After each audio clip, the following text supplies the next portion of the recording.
Modern Warship Air Defence. This is the second half of a presentation on this topic.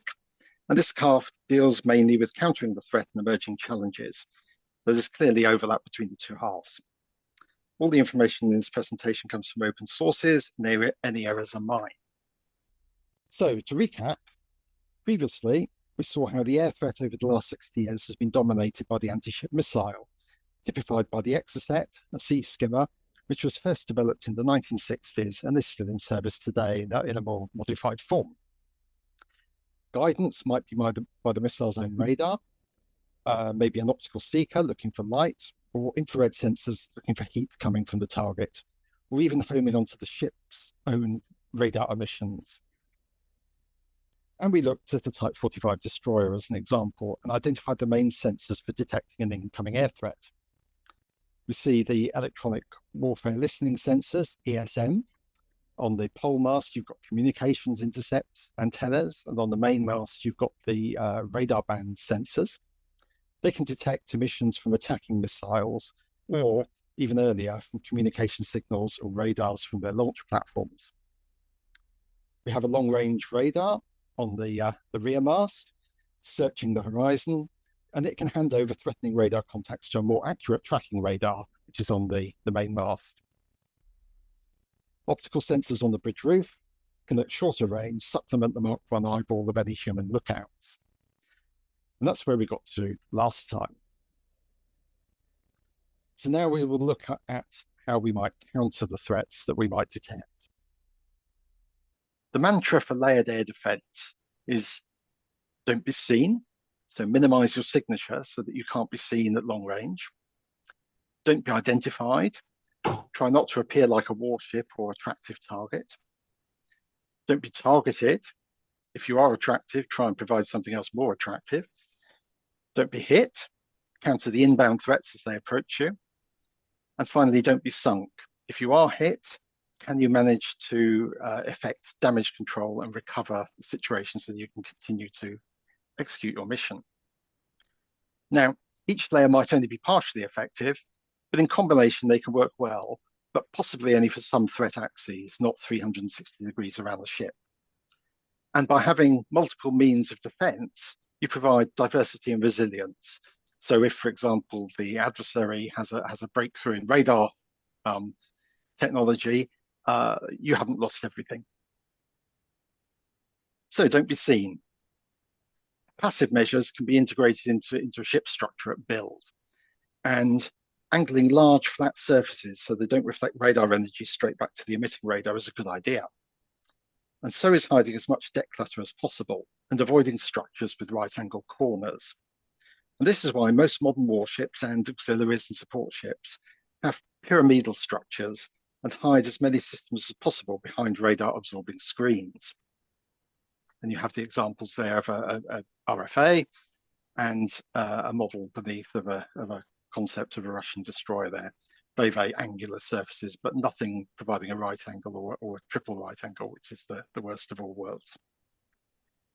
Other ways to avoid being seen: you may wish to use paint, which has low emissivity and low reflectivity, so that your vessel merges into the background of the sea and sky. You may want to cool hot exhaust. And on the right there, we have a picture of HMS Sheffield with an experimental cooling system on its funnel. As first of class, it tried that scheme to reduce the emissions and the signature at infrared. You may use camouflage. You may use radar absorbing material. And at the bottom right there, we have HMS Active in the Persian Gulf. And the railings, many of the railings have been covered with a radar absorbing panel to prevent reflections from those angular structures. And maybe you orientate your ship so that the minimum signature is presented to the threat axis. All these measures combined try to reduce the chance of an enemy attack from long range because they force the adversary to come closer to you in order to identify and prosecute an attack. Avoiding identification can involve subterfuge, of course. And if you read Sandy Woodward's biography, 100 Days, about his command during the Falklands War, he actually has an example of an exercise he undertook about 6 months earlier, where he was in HMS Glamorgan, a Kent-class destroyer, attempting to close on the American carrier battle group. The American commander was quite aggressive, managed to, in the exercise terms, sink Glamorgan's escorts, but Glamorgan managed to penetrate the carrier defences by pretending to be a cruise ship. And this is quite an interesting example and worth reading about. He succeeded. He managed to get within a few miles of the carrier before they recognised him, and he was able to, in exercise terms, shoot the carrier with excess missiles from his vessel. This was only a peacetime exercise, but he learned lots of lessons from this, and he applied many of those in the Falklands War 6 months later. But it exemplified and illustrated to Woodward how the fog of war and peace can play a crucial role in any situation. And camouflage. We all know about camouflage on the battlefield or at sea. In modern times, if you look at the bottom there, there's a Russian corvette where the bow and for some of their sister ships, the stern as well, has been painted black to try and make the vessel appear much smaller and less attractive to Ukrainian drones. Next, don't be targeted. And now we move on to some of the passive electronic countermeasures that can be employed on board ship. Chaff has been well known since World War II, and chaff patterns can be distributed around the ship to try and provide obscuration and alternative targets for a radar-guided missile. But Royal Navy warships also carry the Royal Navy DLF floating decoy, otherwise known as rubber duck. And if you look on modern warships, top right there, there's a picture from HMS Iron Duke. You can see two canisters there, which are on the bridge wing or just underneath the bridge wing. And they contain these little modules that shoot out and inflate to make a very, very large floating corner cube, which floats away from the ship and hopefully seduces any radar-guided enemy missiles coming towards the ship onto that attractive target rather than the ship itself. That works for relatively simple missiles. The most modern missiles probably have discriminators in them to avoid being seduced onto a target that doesn't quite look like a ship.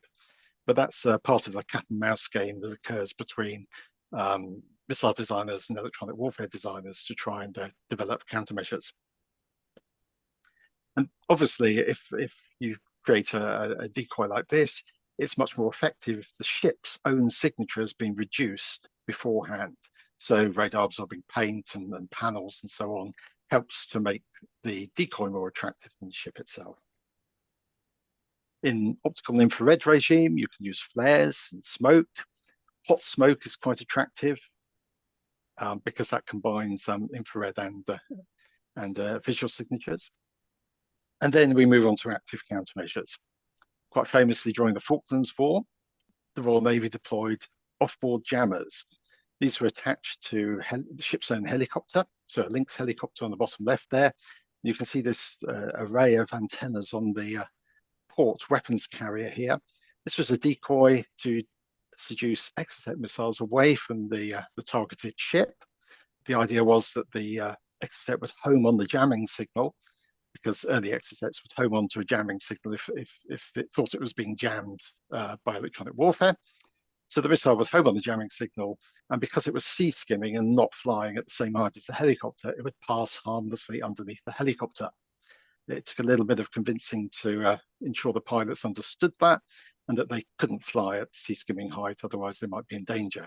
But this worked quite well. Of course, there is a problem then, that if an Exocet has flown underneath your helicopter past a false target, it may then encounter another one of your ships in your task group. So you have to be very careful where you position the helicopter. And this jammer, it was an urgent operational requirement undertaken during the Falklands War. It was developed into a much more gamely-looking countermeasures pod for deployment on the ship's helicopters in subsequent years. More recently, it's also been possible to create off-board jammers, either that are launched by a mortar and then descend by parachute, or in the Australian and US Navy joint project NULCA, a hovering rocket is used to suspend a countermeasures payload away from the ship, drawing missiles towards it. And if you look on a US Navy or Australian Navy warship, you can see the things in the bottom right-hand corner there. They're pairs of Nolka decoys on the side of a ship. If you look at some photographs, you'll see those somewhere around about midships. Off-board jammers are quite useful because if the missile has a home on jam function, it will home towards the jammer that's away from the ship. But if you haven't got off-board jammers, you might have to put the jammer on board your ship. Since World War II, the Royal Navy has had various jammer systems. These were initially developed to try and counter German glide bombs and early guided missiles. But by the time you got to about the Falklands War, the Royal Navy had the thing called the 670 jammer. And you can see a picture of a 670 on a Type 42 destroyer circled there. You had the jammer on each side of the ship so that it could cover 360 degrees around the ship and provide protection. And this jammer would use intelligent knowledge of the incoming threat to try and cause it to miss the ship.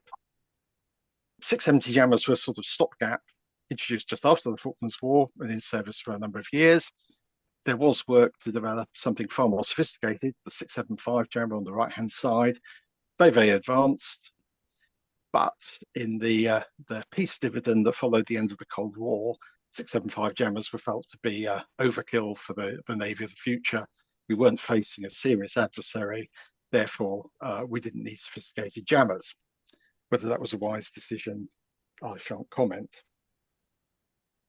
US Navy has developed active onboard jammers as well. They use their SLQ-32 series of systems. These were introduced, first of all, in the 1970s with very basic detection of threats and simple jamming, but they've got more and more sophisticated through the years. Bottom left picture there, at the bottom you see an SLQ-32 ESM sensor and jammer all in one unit. But increasingly, there are new threats appearing, and the SLQ-32 can't cope with all the new threats in various theatres. And so warships sometimes carry additional jammers and devices to counter particular threats in particular theatres. And so you see there SLQ-59 jammers, which tend to be used in the Pacific theatre against some specific threats in that region. This starts to look a little bit cumbersome when you have multiple systems on board ship. And the US Navy is now introducing the latest version of SLQ-32, version 7, which you can see on the right there on the Lally Burke destroyer. It's a far more capable electronic warfare suite than has ever been deployed before on the US Navy frigate. The downside is a big increase in top rate and the ship profile that resembles a squirrel with mumps. So clearly, the improved capability provided by that enlarged electronic warfare suite justifies the negative aspects. So you can begin to appreciate it must be a very capable system if the Navy are willing to go around looking like that. So much for not being targeted. You don't want to be hit. And one of the last layers of the defense is your defensive missile suite. Just after World War II, the US started with the three Ts, Talos, Terrier, and Tartar, which were three different missiles in a missile family, all related to each other. And World War II era cruisers and early post-World War II destroyers were converted to missile carriers. Guns were replaced at one or both ends with missiles and guidance radars. And you can see here a picture of a US Navy USS Boston, the very first missile cruiser developed for the US Navy. The guns at the back were taken off, and you can see the two twin missile launchers for the Talos missiles, which were long-range air defense missiles, in the place of the guns. And just forward of that missile structure, you can see radar towers, which had radars for guiding the individual missiles. This was clearly an interim solution, making best use of the platforms that were available straight after World War II. Later dedicated designs were built from the ground up to incorporate all the material necessary for the missiles. And so you get to something like the Albany, which was a dedicated missile cruiser, quite a capable ship. You can see at the front and at the rear missile launchers for the long-range Talos missile. Most of the superstructure is actually missile magazine and handling facilities. because these missiles were very big, they were very cumbersome, they had to be assembled just before use. And there was a whole range of conveyor belts and all sorts of things to move the missiles from the various parts of the magazine, assemble them, and then drive them out into the missile launchers. Above the magazines, you had guidance radars. Each missile needed two different kinds of radars to guide it, large and small in modeling terms. And you can see those pairs of radar just behind the missile launchers. Albany was quite a missile-heavy ship. You had Talos for anti-air at long range. Level with the bridge, you can see twin Tartar launchers on each side. Tartar was a shorter range air defense missile. And just behind those missile launchers, you can see a little pair of radars which were for guiding those missiles. And then just to cap everything off, in the middle of the ship here, you've got an octal ASROC launcher. ASROC is an anti-ship rocket launcher, which launched a rocket carrying a torpedo out to a reasonable range to counter submarines. And the only gun on this cruiser is just level with the rear stack. Can't remember the caliber. It looks like it's a sort of 50 or 75 millimeter gun. So it's a cruiser with very, very little gun firepower, but bristling with missiles. Talos was hailed as a miracle weapon. And if you read Popular Mechanics in 1959, you'll be amazed by the commentary about Talos being a versatile, awesome, remote-controlled missile that almost infallibly destroys an oncoming attack at distance of up to 65 miles. Reality was somewhat more down to earth, and most of these missile systems, UK ones as well as American ones, their probability of intercepting and destroying a target was probably more down at 10% rather than 100%. So you needed to have quite a few missiles in the air to defeat each inbound attacker, which is not terribly helpful.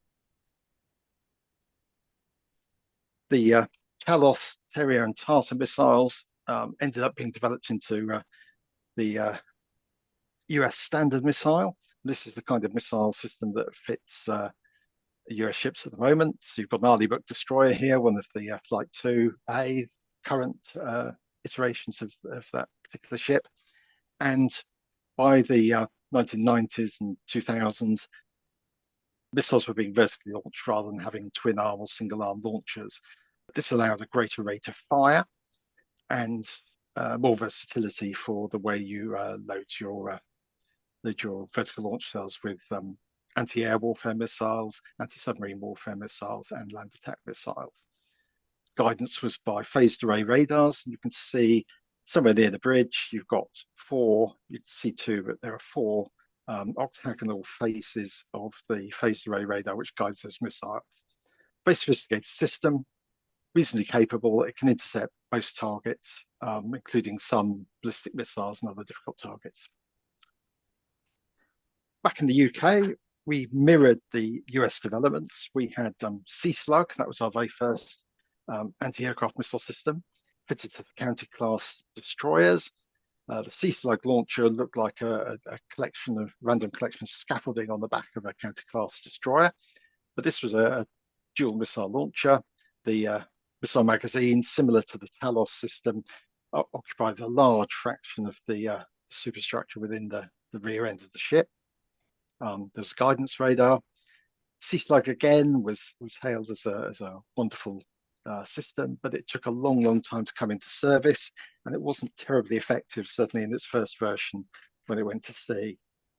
Sea Slug was reasonably rapidly followed by Sea Dart, which is the system that provided the long-range air defense for HMS Bristol, which was originally going to be a carrier escort, but later on it provided the weapon system for the Type 42 destroyers, which were the backbone of the air defense segment of the Royal Navy, right the way through the latter part of the Cold War and into the 21st century. And there we have on the bottom right, I think it's HMS Gloucester firing a Sea Dart missile. In terms of size, Sea Dart, you can see on the right there, area defense weapon, quite long range. It's about the size of two large sailors on top of each other. On the other hand, you need some shorter range weapons for close-in defense. And so we started off with the CCAP system, which was manually loaded, manually aimed, manually guided. And that was replaced eventually by Seawolf, which was, again, a more capable system, still small enough to be manhandled by a couple of sailors. And Seawolf had quite a few notable hits during the Falklands War and thereafter. Seawolf and Seacat were widely fitted to destroyers and frigates. Sea Dart was really only on the Type 42 destroyer and initially on the three Invincible class carriers that we had. The Sea Dart was later taken off the carriers to allow space for other systems. So that was our sort of late Cold War weapon systems. In the UK, we also went to vertical launch systems in the 1990s. Type 23 frigates started off with vertical launch Seawolf. So again, the same missile, but launched vertically, allowed a greater rate of fire. And Seawolf itself was later replaced by Sea Scepter, which is a common missile with Army air defence systems, and it could fit in the same cells as the Seawolf vertical launch system. So Type 23 frigates today have Sea Scepter in those cells in the front of the ship. The Type 45 destroyers, somewhat more capable for air defence, use Sea Viper missiles. These are a legacy from when Type 45 destroyer was originally designed as being a tri-national destroyer with France and Italy. France and Italy went off and did their own thing eventually, and we carried on with Type 45 destroyers, a separate design, but we used the same missile system as theirs. So it's a European equivalent of the American standard missile Mark 41 vertical launch system. Luckily for us, the Type 45 design was built with some spare space, some expansion space, and I'll come on to that in a few minutes. Future Type 26 and Type 31 frigates may be equipped with our Sea Viper system, but they may also be equipped with Mark 41 vertical launch cells for commonality with US and other NATO weapon systems. Now, if all those various Vipers and Scepters and Wolves and so on are a little bit confusing, as far as the UK is concerned, there's a little chart here which shows the various destroyers and frigates that we've had since the mid-50s and the various missile systems that have equipped them since then. So you've got at the bottom there, you've got long-range anti-air warfare missiles, Sea Slug, Sea Dart, Sea Viper, and maybe something from Mark 41 system in the future, and so on. Because certainly these names do tend to get quite confusing if you're not familiar with them. Last resort in defence, gun systems. Not terribly effective. Last month we were remembering kamikaze attacks and how effective they were in the World War II. During the Falklands War, many of the Argentinian aircraft got very, very close to our frigates and destroyers and our landing ships. Guns were of some use in trying to deter them, but they did prosecute their attacks very, very well in the face of gun defences. You don't really want to be resorting to guns. And if you do get hit, the main thing is not to be sunk. You need to come back to design principles again, damage control, training to make sure your crew is capable of repairing the ship and helping it to sustain its position in the fight. This is a Spruance class destroyer that's obviously been used in a Sync-X rather than in an active war. Critical equipment within the ship needs to be shock mounted. Firefighting capability is critical, and system redundancy can keep the ship afloat and fighting. So we saw some ships earlier which had double-ended systems. They have missile systems at the fore end and the aft end. If one system gets taken out, then at least you can still use the other system to continue fighting, for example. So just to recap, none of the layers of air defence are perfect. Even if they're well designed and effective in trials, there are always other factors that come into play. There might be equipment failure or equipment poor design. There might be human error. Weather might come in as a factor. You might have some damage to your ship. You might get saturation of your defences. But if you use all those various layers in concert, the measures can provide good protection to your warship. So the outcomes of a naval engagement, they're determined by a few factors. Does the attacker have a good picture of where his target is? Can he bring his weapons close enough to be effective? Do they have guidance which can penetrate the layered defence? Will the weapon inflict enough damage to be worthwhile? And then for the defender, can he avoid detection in the first place? Can he detect and identify the threat in a timely fashion? Does he have defences that work against the attacker? And does he have enough defences not to be overwhelmed? If hit, can he absorb the damage and continue to operate? So that was countering the threat. What about future trends? It's quite easy to run out of missiles and run out of channels of fire. So the US, UK, and various other nations are exploring the potential of unmanned or uncrewed vessels for adding sensors and firepower to their fleets. And this is a model of the grandly named Ghost Overlord project in the USA. This is a medium unmanned surface vessel, Ranger. Basically, it's a vessel that's a floating truck. It carries ISO containers on the back that are fitted with radars, fitted with missile launchers, and experiments are underway to see whether a fleet of these at very, very low cost can provide extra missiles, extra sensors for anti-air warfare or for anti-submarine warfare for that matter. The UK is trialling various unmanned systems as well. You may have heard of Type 92 and Type 93 vessels. They'll be coming on stream in a couple of years' time. At the higher complexity end, the UK is just beginning to define the Type 45 replacement. This is the Type 83 Air Defence destroyer. There's a concept picture on the right there, but it is very much a concept picture rather than a firm design. But you can begin to see some of the features that we've been discussing for the last half hour. You've got angled surfaces, you've got phased array radars, you've got most of the ship's equipment hidden behind screens. You've got vertical launch weapon systems at the front there, and probably amidships too. So concepts are here to stay. Frigates and destroyers will be designed to maximise best use of their defensive potential. So much for future platforms. Future threats. China's very, very adept at developing new weapons that might threaten, particularly the US carrier battle groups in the Pacific, but maybe wider afield as well. They have ballistic missiles that can target ships. They have hypersonic cruise missiles. And many of these examples are being tested against the Chinese desert fleet.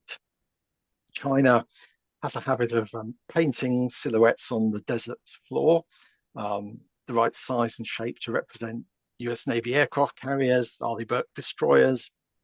If you go hunting on Google Earth, you can find all sorts of interesting shapes and identify them very clearly. And they're used in experimentation to test their missile systems. They even have one-to-one scale carrier aircraft carrier models that run on rails at the right sort of speed to simulate a ship at sea. And in one of the arms fairs, the Chinese were illustrating this with a little model of their model, which is quite an interesting concept.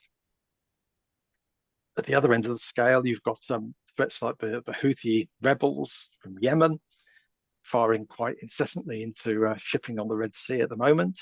They're using low-end drones and also high-end ballistic missiles obtained from Iran. So even a non-state actor has the capability of acquiring some quite diverse and lethal weaponry. And ships out there need to have enough channels of fire, enough armaments, enough sensors to be able to counter those. And that brings us on to future defences such as laser damage weapons. You may have seen in the news fairly recently about UK Dragonfire. This is a relatively high power laser that is going to be fitted to UK warships from 2027 onwards, maybe even slightly sooner. It's been trialled. It'll probably go on Type 26 and Type 31 frigates. It may even get onto the Type 45s as a retrofit. This isn't powerful enough to destroy targets in flight, but it can destroy the optics and the sensors within a drone, for example, and prevent it from prosecuting its attack. The US Navy's trialed simpler systems and even more powerful systems that have the capability of taking down a drone in flight. And if you're not using lasers, you might be using radio frequency counter-drone equipment. On the left there, we have some antennas seen on a Chinese ship visiting Russia last year. These sort of three-pronged finger antennas are drone countermeasures, which disrupt the control signal going to a drone and cause it to crash. On the right-hand side there, you've got another DSDL development, potential UK RF weapon, which could disrupt the electronics within a drone if it comes too close to one of our ships. That sort of thing that might appear around about 2030 or that sort of time frame on UK warships.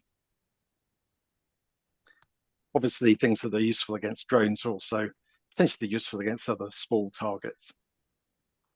So finally, this brings us back to our Type 45 destroyer model that we saw earlier. We can now probably identify most of the elements on that destroyer. From left to right, we've got boat deck hidden behind a screen to prevent it creating lots of radar reflections. Other equipment's hidden behind screens as well. We've got long-range radar. We've got sloping surfaces all over the ship to try and prevent right angles being formed, which create strong radar returns. You've got your communication CSM on the pole mast. You've got some close range guns in the amidships region. You've got chaff launchers just ahead of them. On the main mast, you've got tracking radar ESM sensors. Just ahead of the bridge, you've got the little tubes for the rubber duck floating decoys. In between those, you've got space for anti-ship missiles. It used to be Harpoon, that's been more or less withdrawn from service. It's been replaced by a Naval Strike missile, which is a Norwegian missile for anti-shipping. You've got your large silo for defensive anti-air weapons, and you've got your gun at the front, which, as we've seen on some of Michael Redding's models, as well as talked last week, it's faceted to try and reduce the radar cross-section there and the radar reflections from the gun. So that's the Type 45 destroyer. But we've only been talking about air defense, future counter-drone equipment and lasers.